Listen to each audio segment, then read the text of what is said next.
le prophète sallallahu alayhi wa sallam de dire: les meilleurs de ma umma sont ceux de la génération au sein de laquelle j'ai été envoyé. Donc nous, ce soir, ce qu'on va faire, c'est qu'on va marcher sur les pas des meilleurs de sa umma, et donc ceux qui ont fréquenté le prophète sallallahu alayhi wa sallam, parce qu'il n'y a pas meilleur modèle qu'eux. Abdullah ibn Mas'ud radiyallahu anhu a dit à leur propos: quiconque cherche une référence, qu'il se réfère à ceux qui sont déjà décédés, car les vivants ne sont pas à l'abri des épreuves. Que ceux qui cherchent une référence, qu'ils se réfèrent à ceux qui sont déjà décédés, car les vivants ne sont pas à l'abri des épreuves. Eh oui, on sait ce que l'on a fait, du moins on en a conscience, mais on ne sait pas ce que la vie nous réserve. Et ce que, Inch'Allah, qu'Allah nous accorde le meilleur et la meilleure des fins. Et nous préserve des épreuves qui pourraient nous éloigner de lui. Et je vais citer le doua qu'a fait celui dont on va partager la vie ce soir. Je vais partager avec vous ce soir le doua de celui dont on va étudier la vie ce soir, la dernière parole qu'il a prononcée avant de mourir. C'est quoi ce doua? Tawaffani musliman walhaqni bis-salihin. Fais-moi mourir en parfaite soumission et fais-moi rejoindre les vertueux. Tels ont été les derniers mots de Sayyidina Abu Bakr as-Siddiq radiyallahu anhu. Donc ce soir, on va, comme si on allait regarder un film qui nous retrace les moments forts, parce que vous comprenez bien, ça c'est juste sur Sayyidina Abu Bakr as-Siddiq. Ce livre-là, c'est juste sur sa vie. Et il y a 600 pages. Donc vous pensez bien qu'en une soirée, on ne va pas pouvoir tout apprécier. Mais j'ai essayé de cueillir ça et là des événements qui vont pouvoir nous servir dans notre quotidien, qui vont augmenter notre foi et qui vont nous faire des rappels aussi et des liens avec la sira du prophète sallam et aussi des versets du Coran qu'on récite dans nos khitm, Inch'Allah. Donc on va voir ce soir comment l'islam va incarner la vie de Sayyidina Abu Bakr et comment Abu Bakr va incarner l'islam. Comment il vivait l'islam, comment il mangeait l'islam, comment il respirait l'islam. Et nous allons apprécier donc sa sagesse et sa force à la fois. Et bien sûr sa constance à faire le bien. Alors sans plus attendre, on va aller à la rencontre, Inch'Allah, de cet illustre compagnon qui est Sayyidina Abu Bakr. Alors, radiyallahu anhu. Avant cela, je vais faire, et je vous invite à faire un doua de ce type-là. Je demande à Allah subhanahu wa ta'ala qu'il soit, Inch'Allah, satisfait de nous et qu'il nous accorde l'authenticité, la véridicité et la recherche du bien à tout prix et la confiance en Allah qu'avait Sayyidina Abu Bakr as-Siddiq radiyallahu anhu. On demande à Allah subhanahu wa ta'ala qu'il nous accorde la force de Sayyidina Omar ibn al-Khattab, sa puissance et son courage, Inch'Allah. On demande à Allah qu'il nous accorde la loyauté et la dévotion de l'imam Ali, Sayyidina Ali, karamallahu wajhahu radiyallahu anhu. Et puis on demande à Allah subhanahu wa ta'ala qu'il nous accorde la sagesse et le désir d'harmonie et de paix de Sayyidina Uthman ibn Affan radiyallahu anhu. Inch'Allah, amin ya rabbil alamin. Et donc c'est dans cet état d'esprit qu'on se lance sur les pas de la vie de Sayyidina Abu Bakr, Inch'Allah, qu'Allah nous assiste. Et on va donc aller faire la connaissance de cet illustre compagnon. Et Abu Bakr, sachez que c'était donc un surnom. Bakr, ça veut dire les jeunes chameaux. Et quand on appelait à cette époque-là quelqu'un Abu quelque chose, c'était pour signifier qu'il en possédait beaucoup. Et donc, on sait de cette façon qu'il appartient à une lignée qui possède un grand cheptel de jeunes chameaux. Mais son nom complet, c'était Abdullah ibn Uthman, ibn Amr, ibn Abr ibn Ka'b, ibn Sa'ad ibn Tayyim, ibn Ka'b, ibn Lu'ay, ibn Ghalib al-Qurayshi al-Tayyimi. Mais on va voir que Sayyidina Abu Bakr as-Siddiq, en plus donc de cette kunya et en plus de ce surnom, on va voir qu'il avait, qu'on lui attribuait comme on dit, Abu Bakr as-Siddiq. Pourquoi as-Siddiq et d'où ça vient? On va voir tous les autres qualificatifs qui lui sont attribués. On dit de Sayyidina Abu Bakr qu'il était aussi al-Atiq. Le prophète sallallahu alayhi wa sallam, c'est lui-même qui l'a surnommé ainsi. Tu es al-Atiq, celui qu'Allah a affranchi des flammes de l'enfer. Celui qu'Allah a prémuni. Il lui annonce dès le départ que son visage, son corps il ne sera jamais touché par les flammes de l'enfer, Inch'Allah. Et on sait aussi qu'il fait partie des 10 Mubashirin bil Jannah. Et donc, Al-Atiq, c'est celui à qui Dieu annonce une bonne nouvelle pour lui dire qu'il fait partie de ceux que Dieu a préservés. Et quoi de mieux que d'entendre cela quand tu fais partie de ceux qui recherchent à tout prix la satisfaction de Dieu et qui a peur de ne pas l'obtenir, et qui là, Dieu le rassure en lui disant, d'emblée, dès le départ, dis-toi que tu fais partie de ceux que Dieu a prémunis. Donc on voit déjà la place qu'Allah lui accorde, subhanallah, et la bonne nouvelle qu'il lui fait, ne serait-ce que par les différents qualificatifs qu'il va porter. On dit aussi pourquoi il s'appelait Al-Atiq, parce que dans sa fratrie, tous les enfants qu'a mis au monde sa maman juste avant lui n'ont pas sont morts, soit sont morts-nés ou sont morts très jeunes. Et donc, quand sa maman a mis au monde Abu Bakr, elle l'a ramené face à la Kaaba, et elle a fait un doua. Et elle a dit, ô Seigneur, voici celui que tu as affranchi de la mort, garde-le en vie pour moi. Donc il est atiq de la mort, affranchi de la mort. C'est aussi une des raisons pour laquelle on l'a appelé aussi atiq. En sachant que quand sa maman dit, ô Seigneur, elle parle à un Dieu unique, et elle dit Allah, parce qu'à cette époque-là, il faut savoir que Allah, l'adoration ce nom-là a été employé par les musulmans, par les Arabes de l'époque. Mais ils avaient ressenti le besoin de matérialiser les attributs de Dieu de par la Talbis Iblis, bien sûr, hein, ça remonte. Ils avaient besoin de matérialiser les attributs de Dieu par le biais des statues. Donc, ils avaient besoin de visualiser que cette statue-là, elle correspond à l'attribut de Dieu pour la sécheresse, pour lutter contre la sécheresse. Et puis, cette statue-là pour la fertilité. Et puis, cette statue-là pour, etc., pour le commerce, etc., etc., la santé. Mais en réalité, ils étaient conscients de l'existence d'un Dieu tout-puissant, et qu'ils appelaient aussi Allah. On sait aussi que Sayyidina Abu Bakr, il s'appelait donc, on l'appelle d'ailleurs la majorité du temps comme ça, As-Siddiq, le véridique. Le prophète le surnommait ainsi, comme le confirme le hadith qui a été rapporté par Anas, qui nous raconte que un jour le prophète sallallahu alayhi wa sallam, il est monté sur le mont Uhud. Et le mont Uhud, il s'est mis à trembler.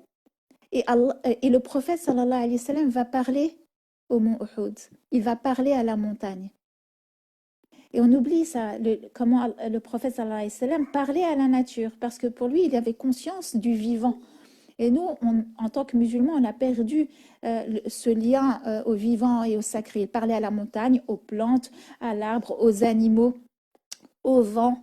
Subhanallah, on met la place de la nature. Et là, on s'aperçoit que dans ce hadith, que le prophète sallallahu alayhi wa sallam a parlé à Uhud et il lui a dit, calme-toi, car tu as sur toi, donc elle s'est mise à trembler, le prophète lui dit, calme-toi, Uhud, sur toi se tiennent un prophète, un véridique et 2 martyrs, dans un hadith rapporté par Al-Bukhari. Et donc là, le prophète, bien sûr, c'est le prophète sallallahu alayhi wa sallam. Le véridique, il est question de Sayyidina Abu Bakr. Et puis les 2 martyrs, il est question de Sayyidina Omar et Sayyidina Othman. Donc de leur vivant, le prophète sallallahu alayhi wa sallam annonce comment ils vont finir.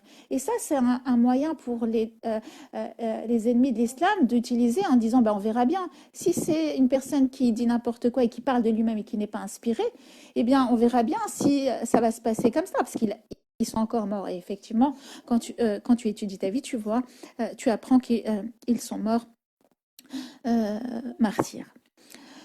Et il fut surnommé As-Saddiq parce qu'il tenait pour vrai, Saddiq, donc ça veut dire le véridique, qui tient pour vrai tout ce que le prophète sallallahu alayhi wa sallam disait. Et à ce propos, Aïcha radiallahu anha, la mère des croyants, sa fille donc, a rapporté que le voyage nocturne du prophète sallallahu alayhi wa sallam vers la mosquée de Jérusalem, donc on ne va pas étudier la sira dans l'ordre, mais on va parler des événements forts, subhanallah. Et je disais que quand le prophète sallallahu alayhi wa sallam va vivre le voyage nocturne qui a consisté à ce que Allah le fasse voyager en une nuit de Kaaba jusqu'à Jérusalem, le lendemain, ça a fait polémique entre les gens, le lendemain matin. Et donc, parmi ceux qui avaient déjà auparavant cru au prophète, et ils avaient attesté de la véracité de son message, eh ben, ils vont dire non. En fait, c'était pour eux trop irrationnel et impossible, et ils vont pas croire que... Ils vont dire, bah non, ça, pas jusque-là, ya Rasulallah, ne nous en demande pas autant. Et donc, il y a des gens qui vont se dépêcher d'aller voir Sayyidina Abu Bakr. Il y a des gens qui vont aller le voir, et ils vont lui dire, sais-tu ce que ton compagnon dit? Il prétend avoir voyagé cette nuit jusqu'à Jérusalem. Et Abu Bakr va leur demander, l'a-t-il réellement dit? Et ils vont dire oui. Et il va leur dire, alors s'il l'a dit, c'est que c'est véridique. Alors il lui dit, attesterais-tu qu'il soit parti cette nuit à Jérusalem et qu'il soit revenu avant l'aube? Il dit oui. Je crois en lui pour bien plus que cela. Je crois aux nouvelles du ciel qu'il nous apporte matin et soir, subhanallah. Donc voilà, on comprend maintenant pourquoi, pour ceux qui ne le savaient pas, il s'appelait aussi Abu Bakr as-Siddiq. Il s'appelle aussi un des surnoms, c'est As-Sahib, le compagnon, parce qu'il était le deux, comme Dieu le cite dans le Coran, on le verra dans la sourate Tawbah, le deuxième de deux dans la grotte, parce qu'il va faire l'hégire avec lui. Il est donc le compagnon, le proche, le confident du prophète sallallahu alayhi wa sallam. Autre surnom, c'est aussi Al-Atqa, le pieux. Et Allah le cite dans le Coran, dans Surat Al-Layl, et on verra tout à l'heure, Tata nous le lira quand on sera dans l'événement qui correspond historiquement. Mais c'est Allah lui-même qui le cite comme ça, subhanallah, quel honneur. On va dire aussi de lui qu'il est Al-Awa. Alors, je ne sais pas en arabe ce que ça donnerait, parce que je vois qu'il y a un H, je ne saurais pas vous le dire. Mais c'est quelqu'un qui, ça veut dire qu'on l'honore pour sa compassion et sa clémence. Alors, je ne sais pas si on dit Al-Awa, Awa, je ne saurais pas dire, c'est écrit en français. A-L-A-W, A et un H. Awa, Al-Awa, je ne saurais pas dire si on dit Al-Awa ou Al-Awa. Al-Awa, c'est ça? Al-Awwah, on dit? D'accord. Donc, Al-Awwah, dans la traduction, ça veut dire que c'est quelqu'un qui est empli de piété et de crainte révérentielle et qui a un cœur rempli de compassion et de clémence. Alors, voilà, maintenant on connaît ses surnoms.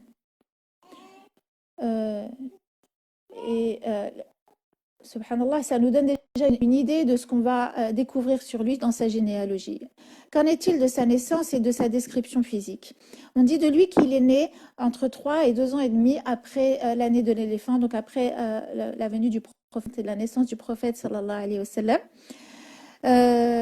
Et qu'on dit de lui qu'il a reçu une bonne éducation par des parents qui étaient tenus en haute estime par le peuple. Donc il vient d'une famille qui était respectée à son époque. Concernant sa description physique, on dit qu'il avait le teint clair, qu'il était plutôt mince, voire très mince. On dit qu'il était beau, qu'il avait une barbe non pas fournie, mais clairsemée. Et qu'il avait émané de son visage un air doux, empli de pudeur, un front saillant, et que lorsque ses cheveux vont blanchir, il les teignait avec du henné et du cadre, mais qu'Allah nous permette de le voir dans nos rêves et qu'Allah nous permette de le voir, Inch'Allah, dans son paradis élevé. Amin, ya Rabbil Alamin. Alors, qu'en est-il de sa famille? Son papa s'appelait Abu Quhafa. Et d'ailleurs, parmi les miracles des miracles, c'est que tous dans sa famille vont se convertir et tous vont accepter le message du prophète sallallahu alayhi wa sallam. Chacun a son rythme, chacun a un moment particulier, mais tous vont, que ce soit ses parents, donc lui, ses enfants, tous vont, et ses petits-enfants, tous vont fréquenter le prophète sallallahu alayhi wa sallam, et on verra que ça fait partie aussi des miracles, subhanallah, et de la bénédiction de cette famille. Donc on sait que le papa de Abu Bakr, il va se convertir. Donc c'est quand il y aura il va se convertir, il va demander à se convertir à son fils, il va dire je veux me convertir. Et Sayyidina Abu Bakr, il va, donc son papa est âgé, et il va le ramener, très âgé même, et il va le ramener au prophète sallallahu alayhi wa sallam. Et le prophète sallallahu alayhi wa sallam lui dit mais pourquoi tu l'as ramené? C'était à moi de venir, subhanallah, pourquoi tu l'as fait se déplacer? Il est âgé et toi tu le fais se déplacer. Et Sayyidina Abu Bakr, il lui dit non, c'était à nous d'honorer, c'était symbolique que de venir avec son papa pour la conversion auprès du prophète sallallahu alayhi wa sallam. Et donc le prophète sallallahu alayhi wa sallam, imaginez cet homme chétif comme ça, âgé, avec ses cheveux blancs, et le prophète sallallahu alayhi wa sallam de le décrire en parlant d'un arbre blanc, et puis il va dire couvrez sa tête, mettez-lui un turban pour l'honorer et lui dire bienvenue dans l'islam. Et le comportement là, parce que c'est ce qu'on va essayer de faire, c'est à chaque fois voir le comportement du prophète sallallahu alayhi wa sallam et le comportement de Sayyidina Abu Bakr et d'en tirer des leçons. Là, ça nous rappelle un hadith du prophète sallallahu alayhi wa sallam et de sa façon dont il traitait les personnes âgées, entre autres. Et c'est ce comportement dit, il ne fait point partie de nous, celui qui ne respecte pas nos aînés. Il ne fait point partie de nous, celui qui ne respecte pas nos aînés et qui n'est pas clément envers nos enfants. Donc, comme une boucle, les aînés et les enfants, subhanallah. Dans un des rappels, j'en avais déjà parlé, notamment, on en a parlé quand on a fait le petit déjeuner sur la parentalité, mais on en avait déjà parlé quand on avait parlé de l'exemple en Chine, ce qu'ils expliquaient dans la Chine ancestrale et je ne parle pas de Chine moderne, mais dans la philosophie chinoise ancestrale, ils te disent que pour qu'il y ait la baraka dans une famille, dans une maison, il faut qu'il y ait une personne âgée et un bébé, pour qu'il y ait tous les cycles de la vie et que les personnes âgées transmettent aux enfants et que les enfants transmettent leur amour et leur vie et leur élan de vie et leur joie aux personnes âgées, chacun allant nourrir l'autre, subhanallah. Donc, ça correspond complètement avec la parole du prophète sallallahu alayhi wa sallam qui dit « Il ne fait point partie de nous celui qui ne respecte pas nos aînés et celui qui n'est pas clément envers nos enfants. » Que sait-on au sujet de ses épouses à Sayyidina Abu Bakr et que sait-on au sujet de ses enfants? Sayyidina Abu Bakr va avoir 4 épouses et il va avoir avec ses épouses, 3 fils et 3 filles. On va pas rester longtemps, on va pas s'attarder longtemps sur chacune d'entre elles parce que ça nous prendrait trop de temps, vous comprendrez. Mais voilà, on va les citer comme si on allait faire connaissance et imaginez que voilà, vous avez Sayyidina Abu Bakr avec nous et il vous présente ses femmes. Et donc il vous dit voilà, celle-ci, elle s'appelle Qatila. Et on dit d'elle, donc c'est sa première femme avant l'islam.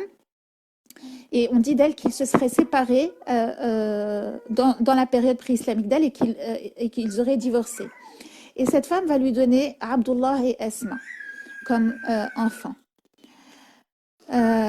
Et on rapporte, donc voilà, c'est pour ça que c'est intéressant que d'étudier la vie de nos pieux prédécesseurs, parce que après tu vas comprendre pourquoi Allah a révélé tel ou tel verset. Et en l'occurrence, donc Qatila, on dit que Sayyidina Abu Bakr l'a répudiée alors qu'elle n'était pas musulmane et donc on est dans une période de conflit. Les Quraysh en veulent aux musulmans et à ceux qui suivent le prophète sallallahu alayhi wa sallam au point où ils ont été obligés de faire l'émigration jusqu'à Médine. Et donc les musulmans vivent là-bas à Médine. Et donc Qatila va vouloir aller voir sa fille Esma qui est elle auprès de son papa et auprès des siens mariés à Médine. Et donc, elle va pour visiter sa fille, elle est avec des présents, elle est avec du lait séché, elle est avec du beurre, elle vient comme n'importe quelle femme viendrait visiter son enfant. Mais Esma, pour elle, sa maman, cette maman-là, elle vient de Mecca et elle ne sait pas quelles sont ses intentions et elle ne sait pas comment elle doit la recevoir et elle va avoir peur de la recevoir et elle va même jusqu'à refuser ce qu'elle lui a ramené. Qatila, elle est vexée. C'est sa fille et c'est humain. Et elle va aller se plaindre à bon entendeur et à celui qui est censé élever ses ouailles et sa communauté. Qu'est-ce que c'est que ce comportement avec ses parents? Et donc, elle va aller se plaindre auprès d'Aïcha qui va aller rapporter cela au prophète sallallahu alayhi wa sallam. Et donc, elle va dire au prophète sallallahu alayhi wa sallam, et le prophète sallallahu alayhi wa sallam va dire, mais non, reçois ta maman et accepte d'elle les présents. Ça, c'est ce que va dire le prophète sallallahu alayhi wa sallam. Et directement, Allah, il va faire révéler un verset du Coran. Il va dire, dans la sourate Mumtahana, verset 8, Allah ne vous défend pas, Allah ne vous défend pas d'être bienfaisant et équitable envers ceux qui ne vous ont pas combattu pour la religion et ne vous ont pas chassé de vos demeures, car Allah aime les équitables. Donc, la bienfaisance et l'équitabilité, et puis l'importance de consolider les liens de parenté. Donc maintenant, quand on sera dans le rythme de Coran et quand on arrivera à ce verset-là, on saura pourquoi Allah subhanahu wa ta'ala l'a révélé quand il nous dit qu'on doit être bon envers... on doit être bon et bienfaisant et équitable envers ceux qui vous ont pas combattu dans la religion. Et bien, rappelez-vous que ce verset a été révélé parce qu'une jeune fille n'avait pas forcément bien accueilli au départ sa maman. Ensuite, il a parmi ses épouses Rumman, et puis on a Asma bint Umays, et puis on a Habiba. Parmi ses enfants, donc j'ai cité Abdurrahman, Abdullah, Mohammed, Asma, Aïcha et Kulthum.